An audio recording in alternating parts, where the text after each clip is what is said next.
Hey Propel kids, I hope you're excited to be here today because we're excited to have you with us. And we're also excited to continue our series, Community Garden. In this series, we've been learning about humility, and that's all about putting other people first. That's right, thinking of others before ourselves.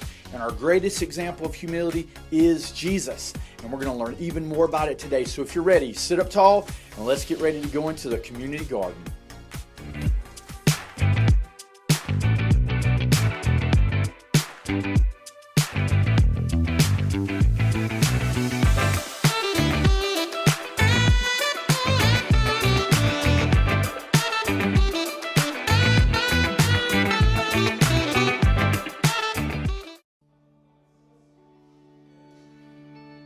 When the night is darkest and I feel weary, I'm not alone, 'cause you are with me. A new day is coming, I see light, and the sun will rise, and hope is alive, yeah. No matter what tomorrow brings, I know that you'll be by my side all the time. You'll never leave me. When shadows fall, I will have no fear, 'cause you're right here. When the night is darkest and I feel weary, I'm not alone, 'cause you are with me. A new day is coming, I see a light, and the sun will rise, and hope is alive, yeah. No matter what tomorrow brings, I know that you'll be by my side all the time. You'll never leave me. When shadows fall, I will have no fear, 'cause you're right here. When the night is darkest and I feel weary, I'm not alone, 'cause you are with me. A new day is coming, I see light, and the sun will rise, and hope is alive.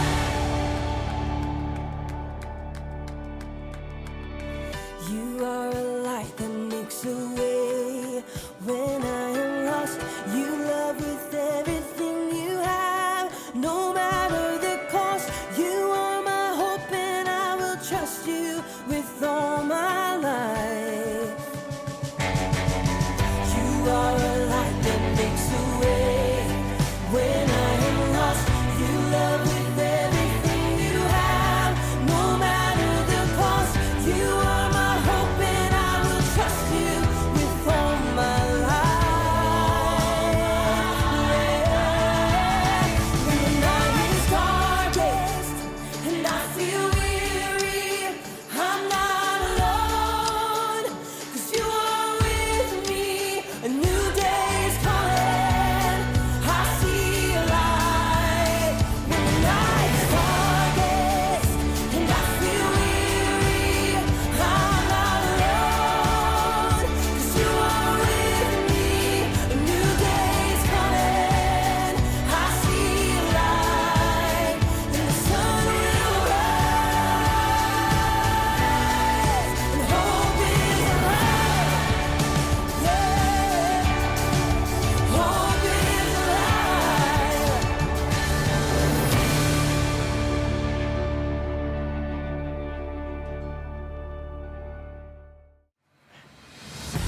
Hey there, welcome to Story Lab.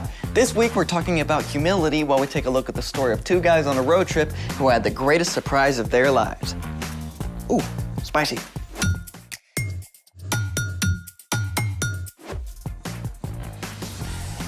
Hey, I'm Carter. And I'm Zeke. We're talking about humility, which is putting others first by giving up what you think you deserve. You know what I've always thought I deserved? What? An invisibility cloak. What would you do with the invisibility cloak? I am so glad you asked. Wrapped in a secret sheath of invisibility, there's nothing I couldn't do. Like acquire extra cookies.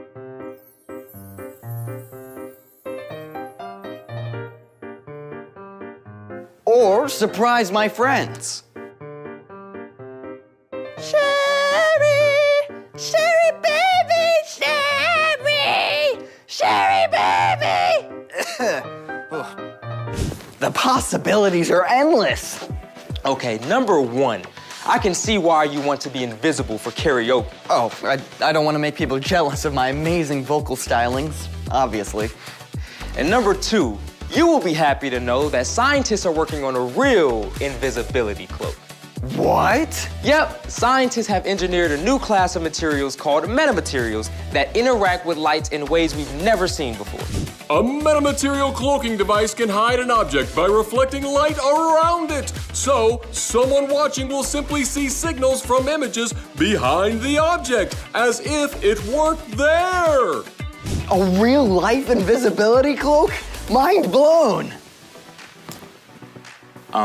Zeke, what are you doing? Ordering my invisibility cloak, of course. I hate to tell you this, Zeke, but I-N-V-I-S-I-B-I. Why are there so many I's? so far, scientists have only been able to cloak something less than 1 inch tall. Oh. So I need a invisibility cloak and a shrink ray. Actually, I know a way we can make something disappear right here in this room. I've already been disappointed once today. No, really, it's super easy. Don't break my heart. This will work, honest. Well, then, let's make it. For this experiment, you need a large beaker, a small beaker, and some oil. Step 1, fill a large glass beaker about 3/4 of the way with oil. Step 2, take the small glass beaker and using tongs, push it all the way down into the oil.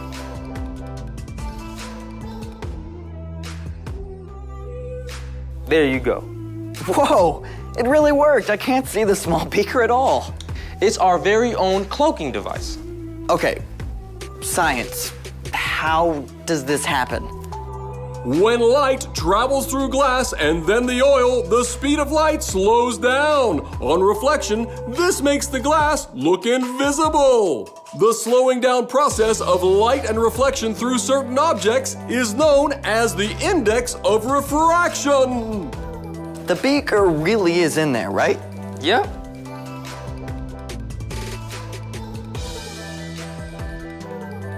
I love science. Well, we're about to look at something else that wasn't what it appeared to be. It's time for... The story before the story. Today, we're in Luke, the 3rd book in the New Testament. Luke is one of the 4 Gospels, the books that tell the story of Jesus' life. But before Luke, in the very beginning, out of a deep, deep love, God made an amazing world. But when people turned away from God, the world was broken. God made a plan to draw people back into relationship. So at the right time, God's very own son, Jesus, came to live among us. When Jesus grew up, he traveled from town to town, teaching and healing. But the religious leaders made plans to get rid of him. Jesus was crucified on a cross and died. But early Sunday morning, Jesus returned to life. Lots of his friends saw him. Which is where our story starts. Take it away. Hey everyone, I'm Brian. On the very first Easter Sunday, things were a little wild and crazy for Jesus' followers. First, the tomb was empty. Then, some reported seeing angels. And finally, some said they saw Jesus, alive. For those who had not yet seen Jesus with their own eyes, it seemed too good to believe. One of these followers was a man named Cleopas. Sunday afternoon, Cleopas and a friend were walking from Jerusalem to the town of Emmaus, about 7 miles away. Luke, who wrote down this story, didn't tell us the name of the friend, so let's give him a name. How about, Micah. As they walked, Cleopas and Micah talked about everything that had happened in the last week, trying to understand. While they were deep in conversation, a man came up and started walking along with them. Spoiler alert, the man was Jesus. but God kept Cleopas and Micah from recognizing him. Jesus asked them, "What are you talking about as you walk along?" The two men stopped in their tracks. They just couldn't believe anybody could have missed all the action. Are you the only person visiting Jerusalem who doesn't know about the things that have happened there in the last few days? What things? About Jesus of Nazareth. He was a prophet. He was powerful in what he said and did in the sight of God and all the people. The chief priests and our rulers handed Jesus over to be sentenced to death. They nailed him to a cross. We had hoped that he was the one who was going to set Israel free. Yeah. Now it's 3 days since all this happened, and some of the women who followed Jesus have told us something crazy. Get this. Early this morning, they went to the tomb, but they didn't find his body. They came and told us they saw angels who said Jesus was alive. After that, some of our friends went to the tomb. They saw it was empty, just as the women had said.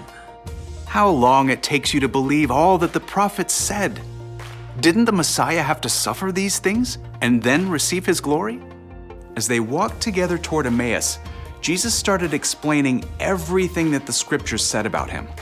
Now remember, these men did not have the New Testament. They had the laws that God had given to Moses and all the stories and prophecy written down in the Old Testament. Jesus went through it all, step by step, and explained God's plan.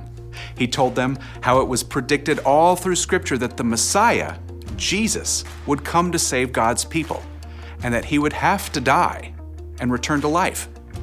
Cleopas and Micah were completely floored by what Jesus said. When they reached Emmaus, it looked like Jesus was about to keep going, but they didn't want the conversation to end. Stay with us. It's evening. The day is almost over. So Jesus went into the place where they were staying and sat down to dinner with them. He picked up the bread. "Thank you for giving us our daily bread." As Jesus broke the loaf of bread and handed it to Cleopas and Micah, their eyes were opened. Suddenly, they recognized who he was. Jesus. It's you. As soon as the men recognized Jesus, he disappeared. Remember how excited we were on the road as he explained what the scriptures meant? It could only have been Jesus. The men were so excited that they left their dinner sitting on the table and ran all the way back to Jerusalem that evening, 7 whole miles. They went immediately to the place where Jesus' closest friends were staying. We've seen Jesus. He walked with us on the road to Emmaus. The men told about everything that had happened. It was just one more amazing confirmation of the incredible truth. Yeah, that Jesus is alive. The end. Just imagine if you're one of those guys. I mean, you find out it's Jesus, and then he just disappears. Like he can do that now. I wish I could have heard Jesus himself explaining God's whole plan. Yeah, that was a pretty awesome thing Jesus did for them. So, what's our part in the story? Jesus cared about his friends so much that he wanted them to understand the big picture of what God was doing. And we can take the time to help others understand what God is up to as well. Like if you have a friend that feels like they don't fit in anywhere, remind them that God has made them unique, and he has a special place for them to feel that no one else can. Or maybe your cousin is going through a really rough time. You can encourage them that God can use even really hard things to do something good. You can show humility by taking the time to help people understand other stuff too, like a hard math problem. Or how to tie their shoe. Or the best way to shoot a basketball. Yeah, just be patient, even if they don't get it the first time. Or the second time. Yeah, I mean, I sure don't understand things right away either. Yeah, that's right, me included. See you next time. So, here's the thing. Put others first by helping them understand. Could we get a giant glass vat of oil for me to turn invisible in? Ew. The oil and glass invisibility effect does not work on opaque objects such as humans. Well, rats. How about you just enjoy some karaoke music? Thanks for joining us on the Story Lab. See you next time. Fly me to the moon. Let me play among the stars.